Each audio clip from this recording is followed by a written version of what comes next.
Hey guys, Kogan here. Today I want to share something, just a little bit about my story over the past 2 years.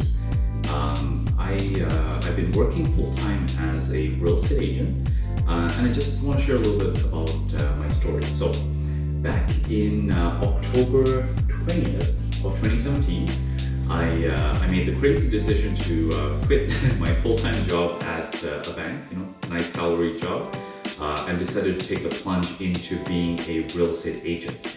At that point, I had already had my license for over a year, but I didn't really do much with it. So I bought a couple of homes for myself. I was investing in real estate at that time, and as well as with some joint venture partners.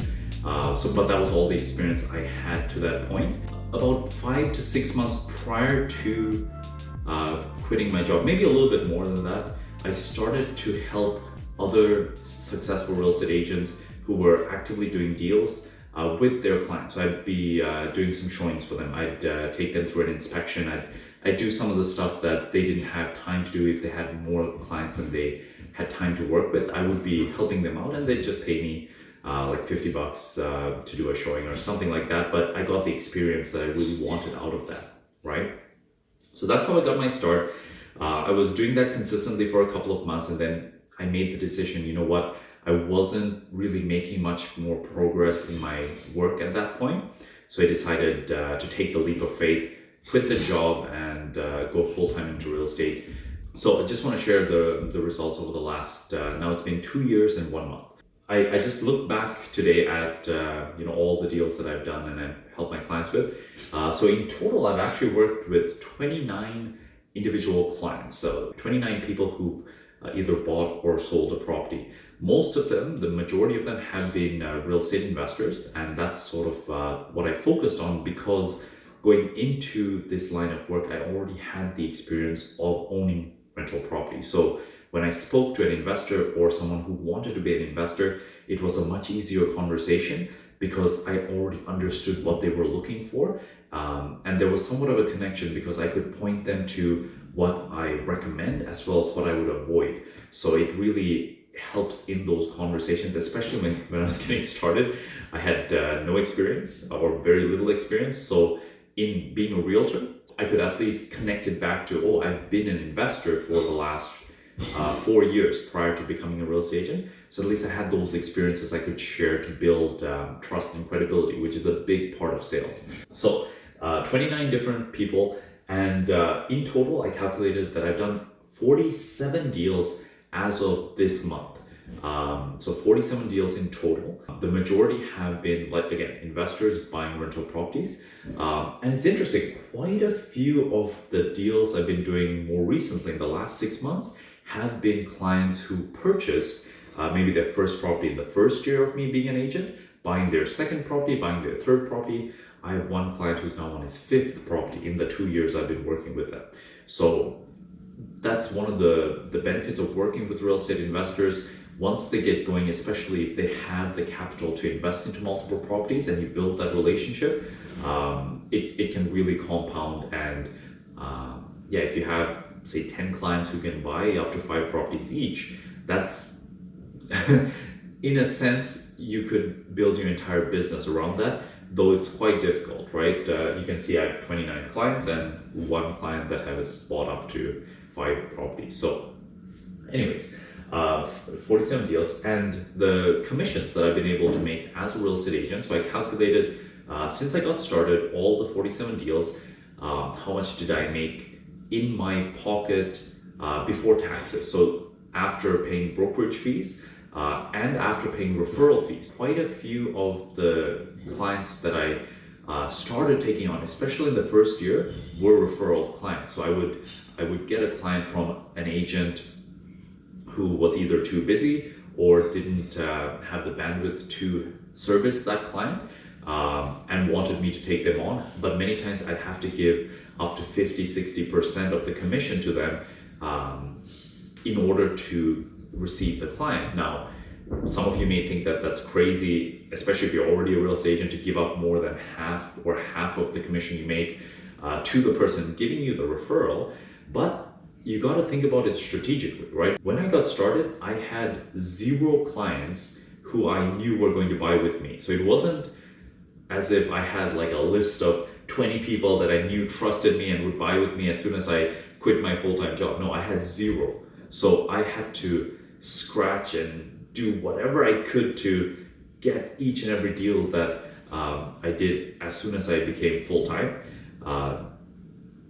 It's actually funny. I'm not sure I would necessarily recommend to others to do exactly what I did, because I put myself in a very interesting situation. I didn't have a lot of money saved as like an emergency fund or a cushion to cover my expenses in those first few months. I didn't have a list of clients to work with, and I just took the plunge. But the biggest benefit that I got out of making that decision was I needed to make this work. I didn't have a backup plan. I didn't have, like, my rental properties were barely paying me any income on a monthly basis that I could live off of.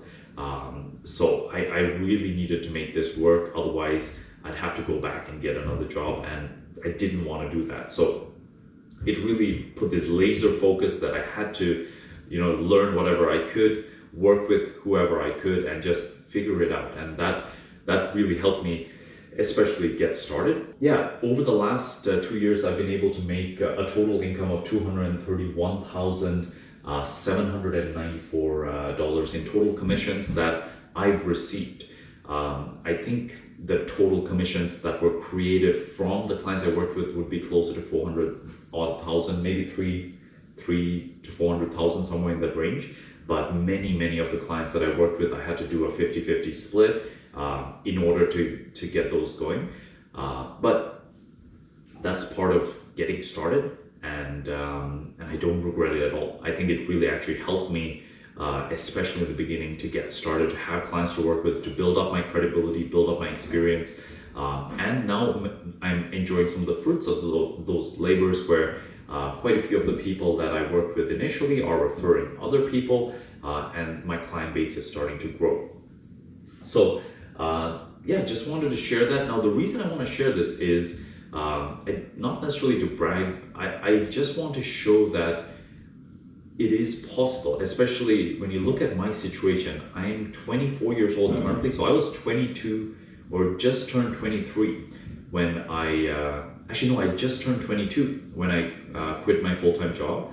I didn't go to university. I had no real credentials to speak of, other than the fact that I had owned some rental properties. Within these first 2 years, I've been able to create some momentum with the work that I'm doing. So if you are young, if you don't have an education, or even if you do and you're just trying to figure out how you can get started and create some income, I hope this video can be helpful to you, especially if you're a real estate agent. You can kind of see, okay, so if I work with this many clients, do this many deals, I can make this much money. But this is specific to my market, and the price point of homes I'm selling are in the $300,000 to $400,000 range on average. If you're in a pricier market, then maybe you do less deals to make the same amount, or maybe if you work in a market that's cheaper, then you have to do more deals. But anyways, this is just sort of an example for you. And what I plan to do is I want to make more videos like this to share exactly some of the activities that I focus my attention on, where I learned many of the strategies and the things that have helped me grow to be able to accomplish what I've been able to accomplish. And by no means is this the limit, right? I want to really improve. I want to move to the next step. I want to grow. I want to be able to develop my business to the point that I can grow a team and have people around me that I can work together with to join me on this journey. So that's sort of the next evolution of something that I'm looking forward to doing. Hopefully this is helpful. And if you have any questions on how to get started, or any other questions relating that you may have, feel free to comment down below. I want to make a couple more videos to answer any of the questions you may have. Until next time, all the best.